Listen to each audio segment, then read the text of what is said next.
Hey everyone, let's have ourselves a little bit of a discussion today. I know my videos are always called discussion videos, but a lot of times it feels like I'm just talking at you and not just having a discussion with you guys. And I know, you know what? Let's take the headphones off. I feel like no, let's not. This sounds way better to me. I can't help it. I know a lot of you probably saw the title of the video and said, in 2018? I realize that this isn't the most topical of discussion subjects right now, but I think it's still important that we talk about why it is important that physical media remain a thing.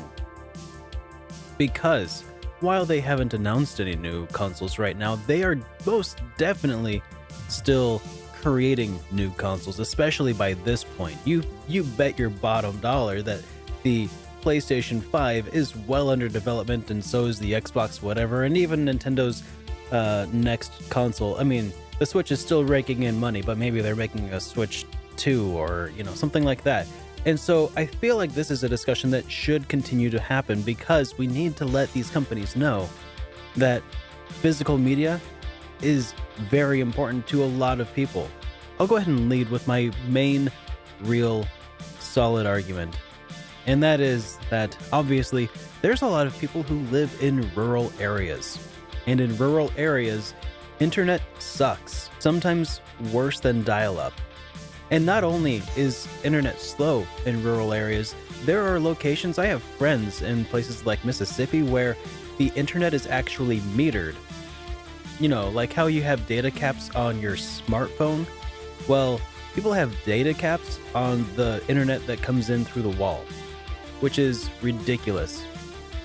And it's a reality that we have to face here in the States, obviously. Our internet freedoms are not that great. And the result of these bad internet situations is that a lot of people can't afford the time or the money to download games. And it's much easier and much more convenient to drive even in a rural area, to drive a half hour, to go pick up a game, half hour to an hour to go to a store, pick it up and come back, as opposed to downloading something in the background for 3 months. And I know that it's easy to write off people in rural areas as having little to no buying power, little to no impact on the market. But 10% of the population currently do not have access to broadband internet. About 20% of people live in rural areas. And I feel like this is probably the biggest thing. Nobody wants to cut off 10% of their potential sales future because they wanted to save a little bit off the top of physical media creation. Obviously, physical media means a lot of things to people who aren't just rural Americans. I have never been a rural American, despite living in Kansas. I currently live in Seattle, but most of my game collecting happened here in Seattle. This is where I got most of my games. It's nice to be able to have something to say, this game is awesome. I like to have it. I like to hold it. I like to be able to open it up and take a look inside and look through the instruction manual. I know they already got rid of instruction booklets, but it's just nice to have something in your hands that you can say, this is mine. And no matter what happens, this is always going to be mine. And that's something that you can't really say with digital media. And even when they were first released, it always felt to me like buying digital games was like trying to hold sand with your hands and having it slip through your fingers. This dates all the way back to like the Sega channel, right? Where you could download games directly to your Sega Genesis cartridge. I mean, look at that now. The broadcast Celetta View for Super Famicom. A lot of those games are extremely rare, but they're a lot of fun to play, like Radical Dreamers. That game was nearly lost to time because it was basically only available on cartridges that still had the games on them when the service was discontinued. And in that regard, we got really lucky because we could just dump ROMs of that later. Good luck getting your hands on some games that are no longer available, like Scott Pilgrim vs. the World, the game, or Teenage Mutant Ninja Turtles in Time Reshelled. Those games are not available anywhere right now, and you cannot get them physically. The servers that used to host them do not host them any longer. They cannot distribute a lot of these games anymore because a lot of the rights just didn't hold up over time. And as a result, some very fantastic games like Scott Pilgrim, you can't get that, you can't play that unless you already downloaded it like I did. And thank God I did, because it's a lot of fun to play. And that's just a couple of games from the last generation that have already just disappeared to the annals of time. But now we're talking about entire consoles. Entire consoles where going back and playing games once their contracts expire is just going to be a thing of the past.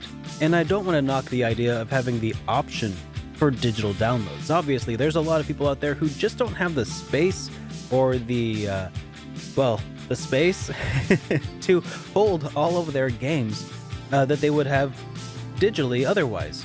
I know that on the Steam marketplace, games are dirt cheap, and they often go on sale, but for consoles, that's not the case.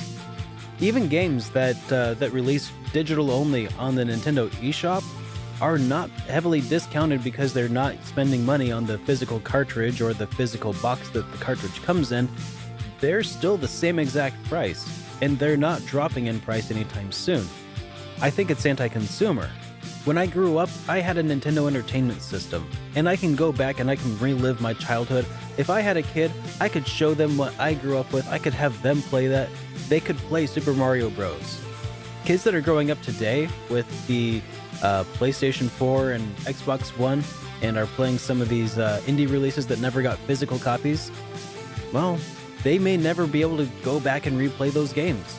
A long while ago, movies used to be sort of like that. Didn't have VHSs until the 70s or something.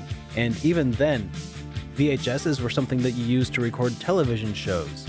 And you could watch them on your own time. It was basically like a DVR back in the day. Nobody actually used them until the 80s to actually watch movies and go buy them and rent them from Blockbuster and stuff, because VHSs were expensive. So for a long time, people didn't have that option available to them. And I feel like by getting rid of physical media, we're kind of going back in time to a time in which the distributors and the publishers directly control when we have access to the media that we like to consume. And as someone who likes to play the games that I want to play when I want to play them, that seems like something I don't want. The most expensive part for manufacturers of having physical media these days is pretty much building in the disk drives. And you don't really have to have disk drives. You don't even have to press discs. Look at what Nintendo did with the Nintendo Switch. Those cartridges can hold a lot of information. SD cards right now can hold up to 512 gigabytes of information. Sure, they're expensive, and that price is going to continue to fall as flash media continues to increase in efficiency. However, the games that we're buying right now are at most like 30 gigabytes, and 32 gigs of flash media is dirt cheap, especially when you are a manufacturer who has access to the cheap stuff. I think that the future of games is probably, ironically, going to be going back to cartridges instead of disc-based media, just because the cost of manufacturing these expensive Blu-ray drives and the printing these discs is just going to be too cost prohibitive. But I feel like they should always have an option for plugging in a cartridge or something to that effect. I know that a lot of people really like their digital downloads. No one's going to try to take those away from you. As for people who want digital-only consoles, you've got them already. The PlayStation 4, the Xbox One, the Nintendo Switch, all of these consoles have all of their games up for download at any point. So that's fine. You've already got what you want. Let's make sure that we continue to get what the rest of us want by continuing to have physical media available for the future. And on that happy note, let's talk about something a little more fun and interesting. I actually got a little bit of viewer mail here that just a couple pieces, but I'm closing up my my P.O. box for now. But these were the last two that were in it as of right now, and I wanted to go ahead and open them up. It's an interesting package here, and it's one of those packages that would probably be easier to open with a box cutter or something. Okay, what have we got here?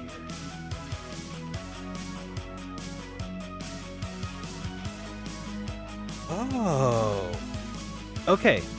So this is, unfortunately, it got a little banged up here, but this is The Great Gaias, which is an indie RPG from Horizon's End. Well, that is really cool. That is an awesome poster.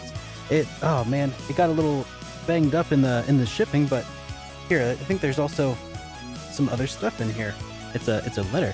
Hello, SuperDerek. I only found your videos a couple of months ago after stumbling upon Dragon Warrior, Dragon Quest review. Your in-depth analysis and attention to detail had me hooked right away. I've been steadily going through your entire library of videos ever since. I'm an indie game developer, but I'd really like to get a critique of my game, The Great Gaias, I've been working on. It started off from a D&D tabletop adventure from over a decade ago, and the story has been evolving ever since. We grew up playing these types of games and wanted to make something that could rival any Squaresoft product that had come out in the 90s. I hope all is going well for you. Thank you for your time, Brian Swan. Well, thank you so much, Brian. This is really awesome. This is really cool. It's like kind of like a little press kit.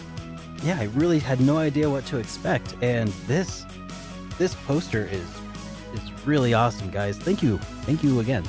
This little tube here, and this came from Chris Anthony, who is a viewer of the streams and of the show, I assume, as well. Let's go ahead and open this up. Oh, all these packing peanuts.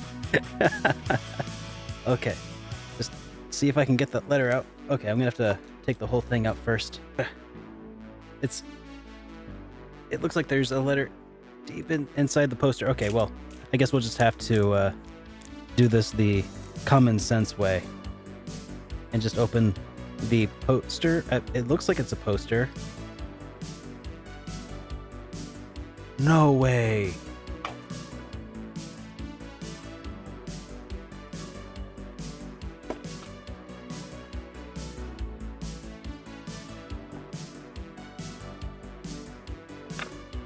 Oh, no way. This is a Silver Star Harmony. Oh my gosh, guys.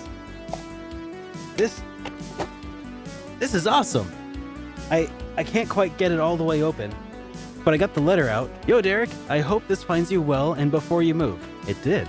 I just wanted to say thanks for all the entertainment I've received from your over the past few months. I've been watching your channel since you made the appearance on Happy Console Gamer's channel. I started out just interested in the reviews, but as I got to know you and your tastes a bit more, I quickly realized we had some similar interests, and I really enjoy watching your streams, news, and other videos that you put out. It takes my job from something I don't enjoy to at least a little bit of a feeling of just playing video games with a buddy.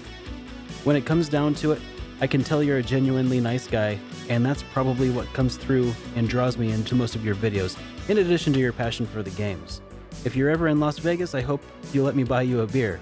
Until then, good luck on the move, and I hope this poster can find a new home in your next game cave. Oh yes, it absolutely can. Oh man, this poster is beautiful. Well guys, this video went on a little bit longer than expected, but hey, thank you so much for joining me, and I will see you guys next time. Have a good one, everyone.